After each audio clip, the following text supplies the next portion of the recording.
Kal. Go. Greetings, cardboard architects, and welcome to episode 15 of Command Tower, a video series about Magic the Gathering Commander. In this episode, we'll take a look at Daniel's Vish Kal deck. Greetings, cardboard architects, and welcome to another episode of Command Tower. Today I've got Black Mana aficionado Dan Reddy with me. It means I'm good with black mana. You see what I did there? Dan's deck is an Orzhov black-white deck, and his commander is Vish Kal, Blood Arbiter. So Vish Kal is a 7-mana, 5/5 flying lifelinker, and he has two abilities. The first is sacrifice a creature to put X +1/+1 counters on him, where X is the sacrificed creature's power. And then you can pull off all of those counters to give a creature -1/-1 until end of turn for the number of counters that you took off. So, Dan, before we get started talking about your deck, I want to ask you, how long have you been playing Magic, and how did you get into Commander? The amount of time I've been playing Magic is a little bit different than the amount of times I've had cards. And so it sort of started in around 3rd to 4th grade. I was big into like trading stuff. I had a lot of comic books, so we traded comic books, and I traded some, action figures, etc. with friends. And one time I traded a couple for this huge binder of all of these black cards, and they were Magic black cards, and I didn't know that, and they were all black. I didn't really know what they were, kind of like the art, so I kept them. Right. And so because of that, that's kind of like how I started having them. And then I was in Boy Scouts, and a lot of the Boy Scouts played Magic. And one day I just brought in my cards knowing that I didn't have a deck or know how to play it all. And I sort of sat down and was like, they took a look at them. Like, these are way better cards than I would have thought. And at that point I was like, oh, well, maybe I should take a look at it. And then later weren't aware of the awesomeness that you had. No, I had no idea. That had some good cards in there. Yeah. And then I ended up starting to play with you, Matt, and then John. John Miller is his name. And, our friend John, yeah. And we started to play with both. I started to play with them a little bit more. And so whenever I was playing Magic, there was always multi-person games. And everybody sort of had a color that they naturally aligned with in our group of about 5 friends. Yeah. So the one that was for me was black. For whatever reason, nobody else really liked using black, which worked out pretty well for me because I already had all these cards. And so whenever I was buying, I basically created and built my Magic cards, my stock, I guess, by buying those pre-made decks, and I would always get anyone that has black. And so I would take those and mix it, and then when the Orzhov came out, I realized I really liked the way that it played, and it worked well in a multiplayer setting. Right. Because of what we'll talk about a little bit later about the idea behind the entire deck itself. So yeah, for sure. Started playing there, and that's where I'm at. Cool. Very cool. So let's get right into the deck.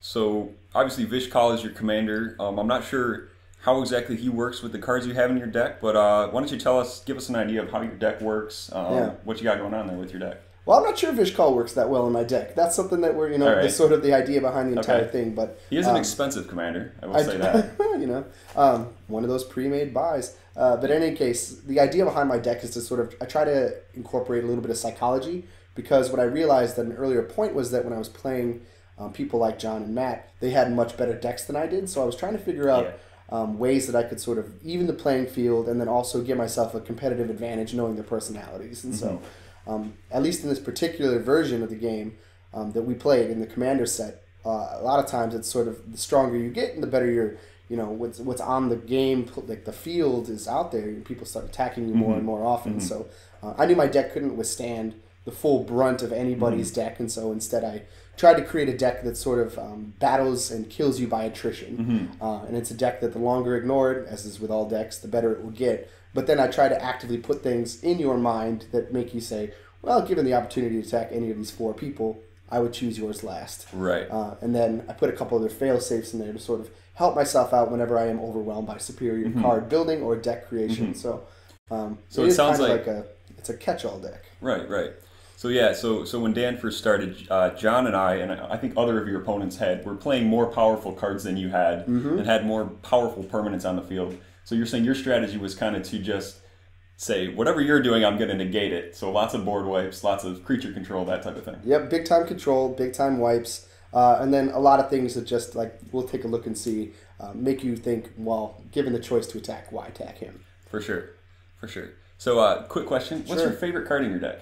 I think my favorite card is one of the first cards I got, but I think it's kind of a combo that makes the most sense. My favorite personal card is probably the Will-o'-the-Wisp card, and the reason I like that so much is it really does sort of typify what the entire deck is supposed to be, in terms of being a 0/1 regenerating flyer. Doesn't really cause you any problems. Why would you attack if you know I'm just going to regenerate it? It's there, and so it's just one of those things where you're like, well, why would I bother tapping a card and attacking with a monster if I know I'm not going to get anything out of it? Right. And so instead of actually doing anything or getting rid of it, it just sort of sits there right. and consistently is able to block an attack if need be, and allows me to build up some of the other stuff. So in addition to your controlling the board and that type of thing, you have a sort of a theme in here which is to say, you can go ahead and attack, but don't attack me, because if you attack me, bad stuff's going to happen. Or I'm just going to block with my little regenerators. So two cards you have here, these two cards actually, talk about those two cards and how they fit in with that theme of go attack other people. So again, from the first Orzhov deck, I think it was from Guild Pack, one of the cards that was in there, actually both of these were in there, and it was this, actually only one of them, it was the Hissing Miasma card. So basically every creature that attacks, you lose 1 life. And so if you were to try to get through my wall of defense, you attack with 6 or 7 creatures. To do so, not only will I probably regenerate a lot of them or negate the damage that's done, you'll also have a pretty good chance of losing 7 life, again, for no reason, because I'm not, like, that is not an offensive card. And it doesn't attack you in any way. It's more of a the Hissing Miasma. Sorry, the Hissing Miasma has been particularly excruciating for my decks, as I like to play token cards, lots of token creatures. So attacking really just is a shot to the gut for me when that card's out. And then the other card you have, what does she do? Yeah, I don't want to say its name wrong. It's a Machiko Conda. It's a Truth Seeker, but basically anytime a permanent deals damage to me, you have to sacrifice one of your own permanents. Again, it's a 2/2. It's not really a huge threat to your deck via attack, but now you're thinking, if I do attack, and if I attack with anything that isn't going to kill this particular card, then I'm going to start having to sacrifice permanents for any damage any of my cards do. Again, a bit of a small, unassuming card, but getting back to the psychology of directing people to go elsewhere. And the whole deck, again, it's created on having fun for me. And for me to have fun with the groups of people that I'm playing with, I have to be able to be competitive, which means I have to find ways to sort of make my deck work for me. So that's how it works out. Cool. And I mean, other cards that sort of jump in there, you have your basic things, like Underworld Dreams, cards that just sort of every time you draw, you lose a life. Again, I don't have to attack you at all. In fact, I intend not to. Instead, I just sort of nickel and dime you and add life to myself and subtract life to you via different sources. Yeah. So in seeing this deck in action, I can say that the longer the game goes, the better it gets. So what kind of cards do you use to take advantage of a long, drawn-out game? How do you hurt people? Yeah, I mean, honestly, I don't have a ton of good draw cards, and so the way that I sort of try to, I guess, work around that specific thing is stuff like Pestilence, or things that cards and enchantments that can stay on for a long time, or Oversold Cemetery, cards that consistently are drawing my monsters Which works particularly well with all your board wipes, because your graveyard's going to turn into a big stack pretty quickly. Yeah, and everyone's will. And I have around 10 board wipes in a deck of 100 from various versions of it, like Planar Cleansing or Damnation, or even just things that can sit there. For instance, this card here, the Magus of the Disc. It's just sitting there, and again, it's not an attacker, but if I tap it, it wipes the board. And so it's just sitting there, and it's kind of discouraging you from going all out with your strategy, knowing that I really could just wipe the board. And once you played me a couple of times, you realize that there are so many wipes that I do think there's a psychological element there a little bit, where you're like, he's just going to clear it all. Yeah, and you have stuff like Agent of Masks, where as the game drags on and on, your opponents are losing life turn after turn, and you're stealing that life from them and padding your own life total. And the whole time not attacking and making myself look very unappealing to the attack. And then, of course, you have to have a couple things that sort of just change it all, like Martial Coup or something where you just wipe everything and then all of a sudden I get creatures, or you bring out Mortivore, Nightmare. It's a 2/3 black, 1/3 white, 1/3 white deck. So there's a lot of stuff that can just come out, and then if I need to attack, it is really about biding my time and waiting for that to happen. So wrapping up with the deck, Dan, are there any other cards in your deck that you wanted to mention, or fun interactions that you have in the deck? I mean, like I said, the whole deck is sort of created to, like, none of the cards that I draw are useless. There's not a lot of massive interplay that's necessary, so it's not critical that I draw this next card. A lot of it is sort of, it's around the same sort of theme. But two cards I particularly enjoy getting are things that do get me that drawing that my deck sorely needs. Like Phyrexian Arena, and then I believe Necropotence. Those are two that are pretty helpful for me, and whenever I get one of those, I feel pretty good about my chances to stick around. Cause both really strong black card draw cards. Yeah.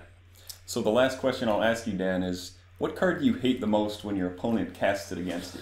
I'm not sure if there's a specific card, but I know the type of card that I particularly find distasteful. And it's any sort of card that I think Shroud is something that I struggle against a lot of times because I do have a lot of enchantments. But then any card that is consistently wiping my enchantments, or you find some way of just knocking that stuff out, because a lot of these cards, while great, are expensive. And so if you can knock out 2 or 3 enchantments, you can set me back a turn pretty easily for what that wall is trying to be. And so trying to make sure that I have some degree of protection from those things is difficult with black-white. You know, if there was a little blue in there, maybe I'd have some better chance to counter things. But, you know, this is kind of what I'm working with here, and I like it enough. Yeah, and the enchantments in particular seem to be a pretty critical part of your game plan. So losing enchantments like Grave Pact or Phyrexian Arena can really set you back for sure. Absolutely, yeah. So, all right, cool. Well, thanks for talking with me about your deck, Dan. Always a pleasure. Yeah, for sure. Yeah. And check out Dotaword Commander on Facebook. We're at facebook.com/DotaWordCommander. Thanks for watching. Toodles.